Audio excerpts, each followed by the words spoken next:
নমস্কার, আমি কৃষ্ণা মণ্ডল। আমি ডক্টর রামপদ মণ্ডলের লেখা বিদ্রোহী কবি নজরুল কবিতাটি আবৃত্তি করছি।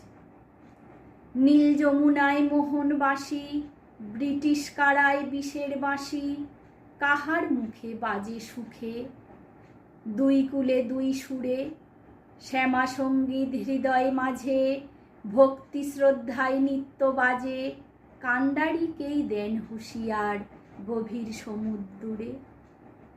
কাহার মাতা আকাশ ভেদি, বিশ্বলোপাট করার জেদি, ভৃগুর চরণ চিহ্ন আঁকেন সৃষ্টিকর্তার বুকে।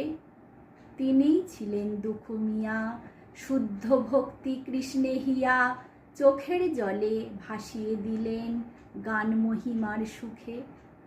চল চল চল বাজিয়ে মাদল, থাকবে না আর ঝঞ্ঝা